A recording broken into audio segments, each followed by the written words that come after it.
This video is brought to you by Raycon True Wireless Earbuds. Stick around to hear more about them and a special offer they're making available through my channel. Ladies and gentlemen, hello and welcome to This Week in Videogames, the show that talks exclusively about video games. We don't care about boring news stories, about boats getting stuck in canals. That doesn't affect us gamers. Wait, computer, enhance. God damn it! Alright, whatever, let's just do the news. Call of Duty's next release has been revealed, and it's World War II 2. Publication Modern Warzone was the first to report the news, which was then verified in part by Eurogamer. The next Call of Duty is being made by Sledgehammer Games, and it's titled Call of Duty Vanguard. Warzone reported that it was set in an alternate timeline where 1945 wasn't the end of World War II and is set in the 1950s, but Eurogamer disputes this claim and believes that Vanguard will have a traditional World War II setting. Other than that, no more details other than, this is like the 18th COD or something, and we all know the drill by now. Speaking of Activision, they had some bold plans for DRM on Crash Bandicoot that didn't play out so well. Crash 4 was recently released on PC, and for some reason, it's an always online game, meaning you can't play it without an internet connection, despite the fact that there's no online content in the game at all. You know how it usually takes like 5 or 10 years to make a vaccine for a deadly disease, but because the corona pandemic was such a big deal, Big Pharma was like, don't worry, we got this, and they did it in like a year? Well, when you put always online into your offline single-player game, pirates are gonna be like, challenge accepted. The game was cracked in a day, and the Streisand effect ensured the pirated version of Crash 4 was one of the most widely advertised pirated games of the year. For the record, I am anti-piracy, but when publishers do this bullshit, they make piracy inevitable, and I have no sympathy for them whatsoever at this point. Something else that encourages piracy is a lack of game availability and game preservation, and these are hot topics this week, owing to the fact that Sony are shutting down the PS3, PSP, and Vita storefronts. The announcement came this week and confirms that you won't be able to buy any of these games digitally, but you'll still be able to download your existing purchases. Who knows how long that will last though? This decision has been roundly criticized because a huge number of games on that storefront just aren't available anywhere else, and Sony hasn't addressed these availability or preservation issues. They were just like, well, guess you shouldn't have bought a Vita. I mean, no one really bought a Vita anyway, so I guess we were all ahead of the curve on that one. The issue of preservation is so unique to video games since games very often only exist digitally and can't easily be transferred to new platforms. Anyway, this sucks, but not much more to say about it now. Hopefully I can update you with some more good news if Sony responds to all the backlash. How about some Microsoft news? Did you know that Microsoft are currently in talks with Discord to acquire it for some $10 billion? The Wall Street Journal broke the news that Microsoft and Discord were in exclusive talks, and Skype was all like, wait, does this mean I'm dead? The price tag seems large, but you have to remember that Discord is the #1 communication tool used by gamers, and if Microsoft could get their hands on that, that's a lot of conversations they could be eavesdropping on to harvest data. I'm joking, by the way. I'm joking. Please, Phil Spencer, don't sue me. For real, Discord is one of the central pillars of gaming community right now, and if Microsoft could get their mitts on it, it would be a very clever play. When it comes to their online presence, Xbox seems restless. This week, it was revealed that Xbox Live would be rebranded to Xbox Network. Microsoft said in a statement, quote, "The update from Xbox Live to Xbox Network is intended to distinguish the underlying service from Xbox Live Gold memberships." That doesn't make sense though, because now you have the gold version of Xbox Live, even though it's not called Xbox Live anymore, it's called Xbox Network. So you actually have Xbox Network Gold. That just sounds terrible. Anyway, this is purely a rebranding and no services, subscriptions, or costs will change. Unlike that time a few months ago when Microsoft tried to double the cost of Xbox Live overnight, only to then immediately about-face on that. Those were good times. Let's cap off the console news with an update on the Nintendo Switch Pro. Bloomberg recently all but confirmed its existence, and now they're back with new details.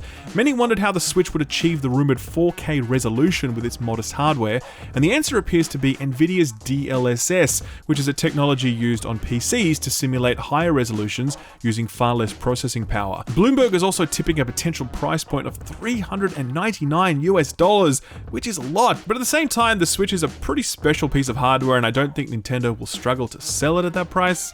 I mean, if they can sell, you know, Twilight Princess $60, I mean, you know, they can get away with anything.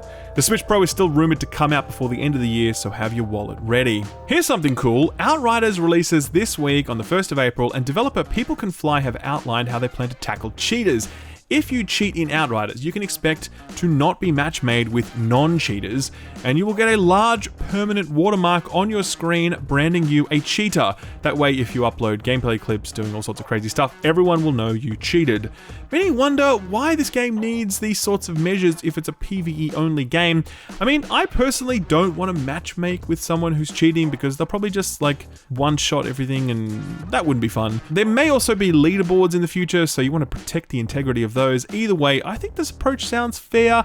You cheat, you get separated from the community, and you're branded a cheater. I wouldn't mind seeing this in other games where it's appropriate to do so. Genshin Impact is still a very big deal. The gacha game launched strongly last year and has since then only picked up steam. This week it was revealed that their mobile port alone raked in over $1 billion. That's excluding PC and PlayStation, by the way. Just mobile, $1 billion.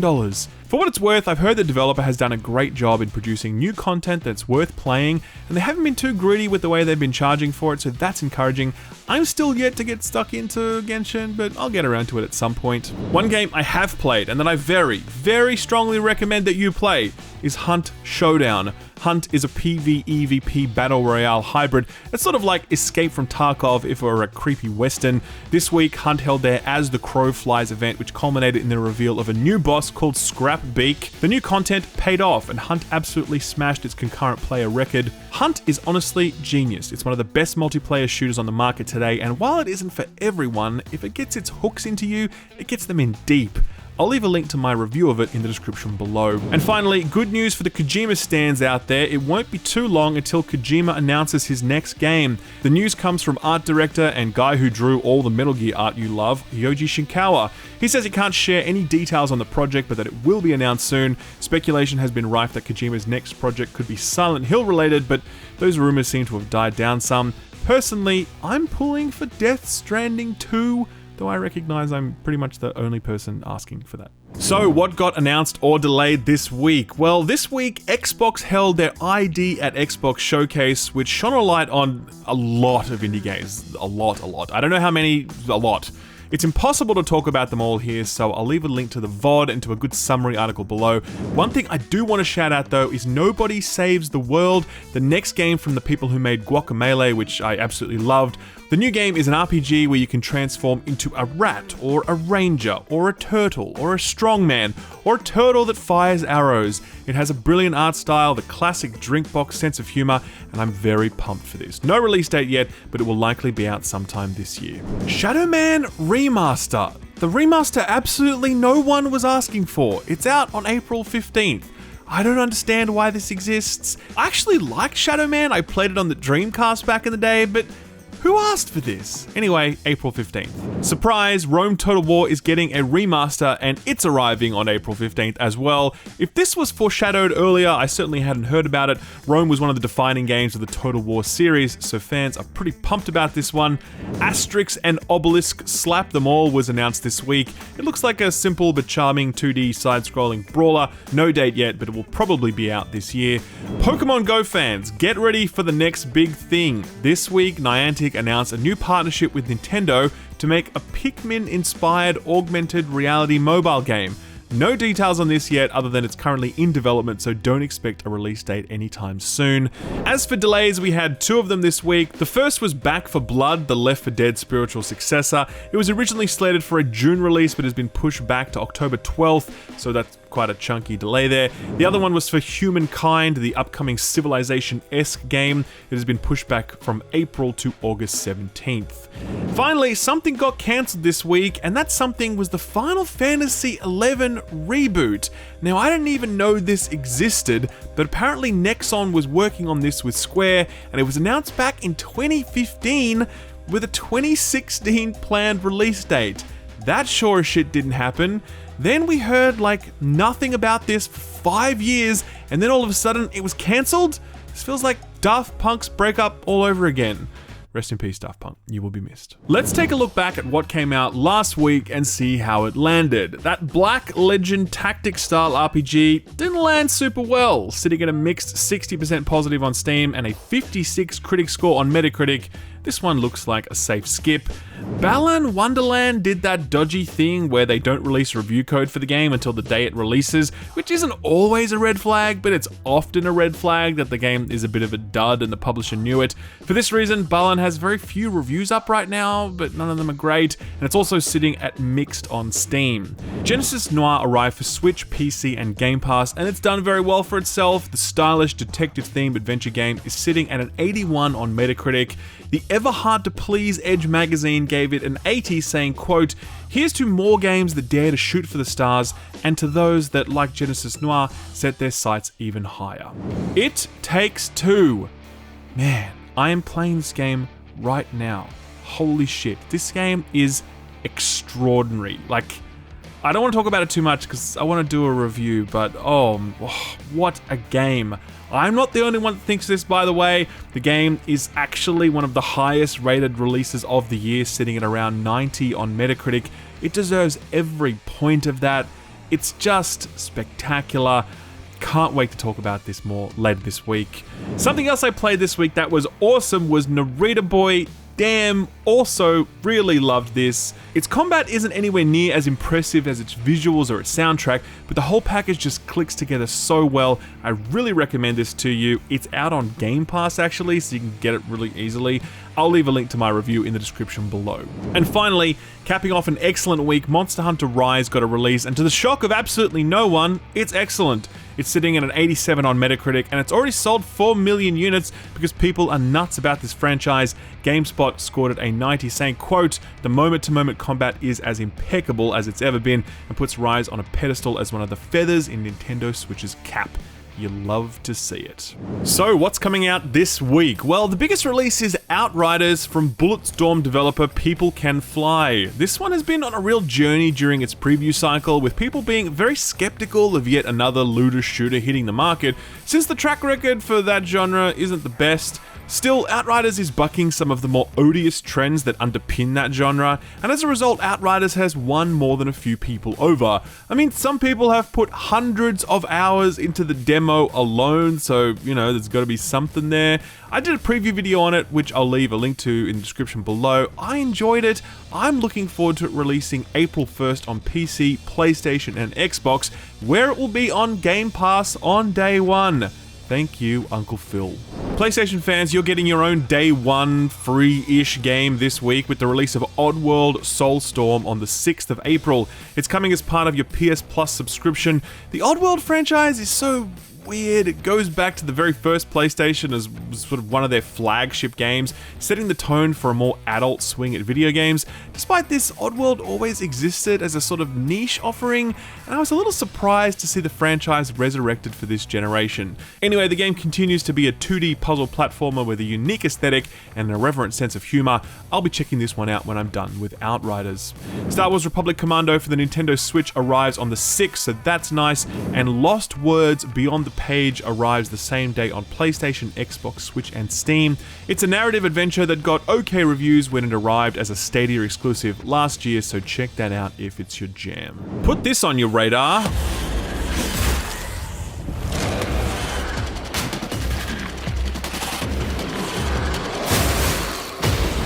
I know I said I wouldn't talk about any more games from the ID at Xbox Showcase, but for this one I have to make an exception. Loot River is a top-down 2D slasher from Straka Studio. I think this is their first game. In addition to a stylish aesthetic, Loot River's neat gimmick is that you are controlling the platforms you're fighting on while you're fighting on them.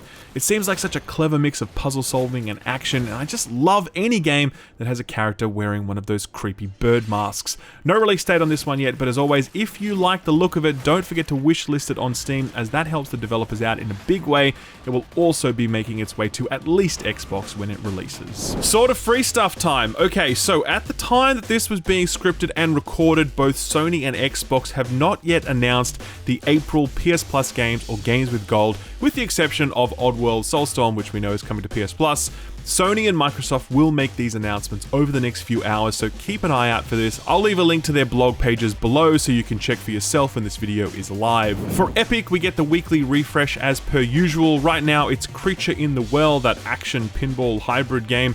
But on the second, you're going to get your hands on Tales of the Neon Sea. It's a 2D adventure game set in a cyberpunk landscape, but unlike cyberpunk, the game is actually finished. On Steam, it's sitting at a 90% very positive rating. Grab it on Epic for free this week. Twitch Prime usually doesn't have a whole lot worth talking about, but just briefly, today is the last day you'll be able to get your hands on the excellent Blasphemous, so do that if you haven't. The only other one there is the Dark Crystal Age of Resistance Tactics, a game based on the Dark Crystal Netflix show that I didn't even know existed until my editor Austin told me about it. I thought this creepy franchise died with the original movie, which for some reason was marketed to kids, even though it gave us all nightmares for like 5 years. What the hell's the matter with you, Jim Henson? I don't really talk about free-to-play or mobile games much in this section, but I think these warrant a mention. Last week, Magic Legends was released, available direct from their website or through Epic. It's an ARPG set in the Magic universe. I've only heard bad things about this game, as it's meant to be not that great, and the monetization is meant to be daylight robbery. I haven't played it for myself, so I can't say yet, but it's out there. Feel free to check it out if you're a Magic fan or whatever, so you can make up your own mind. It is free to play. Rocket League got a mobile game this week. It's called Rocket League Sideswipe, and it's a 2D take on Rocket League. It's only available in select territories right now, including Australia. I've played it. It was fun. Not going to release me from my crippling Crash Royale addiction, but there you go. Probably the best free game you'll be able to get your hands on this week is Wild Rift, which has just launched today in the Americas after being available in a whole bunch of other territories. This is League of Legends Mobile, and with so few compromises. I really can't get over just how authentic a League experience this is. It's crazy. In some ways, it's like better than League because the games can't turtle out to like 40 minutes. Anyway, if you're a current or lapsed League fan, I recommend checking this out on Android or Apple. And finally, our feel-good story for the week comes courtesy of Japan, where one workplace is leading the way with its new employee engagement initiative titled "Give People a Day Off So They Can Play New Release Video Games." A Japanese technology company called Mark On Limited noticed that quite a few people were booking leave for the 26th of March, and after some digging around, they realized it was because everyone wanted the day off to play Monster Hunter Rise.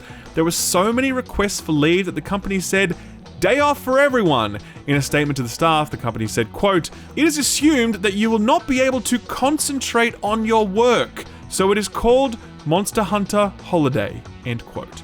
Can you imagine how scared Amazon is seeing this stuff? I mean, they don't even let their employees take bathroom breaks, and here the Japanese are giving their staff days off to play video games? That creepy Amazon News Twitter account will not be happy. And that, ladies and gentlemen, was the week in video games. If you enjoyed yourself, please subscribe to the channel for more boat-related metaphors and humor. Hit the notification bell so you'll never miss a video. Click the thumbs up button because, you know, it's like giving a busker a tip or tossing a coin to your Witcher. Thank you all for tuning in, and I'll see you next week.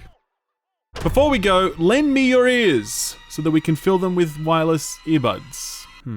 Didn't sound great, but you know what does sound great? Raycon True Wireless Earbuds. I've been using Raycons for over a year now, and I was skeptical about them at first because they're literally half the price of other earbuds, and I was like, I don't know, sounds kind of shady, but no, quality was just as good or better than other earbuds I'd used, and the battery life was awesome as well. Raycon's newest model, the Everyday E25 earbuds, are their best ones yet, with 6 hours of playtime, seamless Bluetooth pairing, more bass, and a more compact design that gives you a nice noise-isolating fit. At this point, Raycons are just part of my everyday life. I use them on the rare occasions I go outside. I use them around the home when I'm listening to music or audiobooks or watching YouTube. Basically, I almost always have my Raycons with me or nearby me, and if I lost them, I'd be very sad. And then I would immediately buy another pair because I'm just too dependent upon them at this point. Best of all, Raycons come with a 45-day return policy, so don't take my word for it. Try them for yourself, and if you aren't happy, you get your money back. Easy. To get 15% off your order, click the link in the description below or visit buyraycon.com/skillup. Thanks Raycon for sponsoring the video, and thank you for watching it. Thanks for watching my video. If you liked it, give it a thumbs up. If you didn't, give it a thumbs down so I know to do better for next time. If you enjoyed yourself, consider subscribing, and if you really enjoyed yourself, maybe consider hitting that notification bell so you never miss a video. You can see my patrons here on the left. They're awesome. They're amazing. If you want to join them, check out my Patreon page. Thank you again. I'll see you next time. Bye-bye.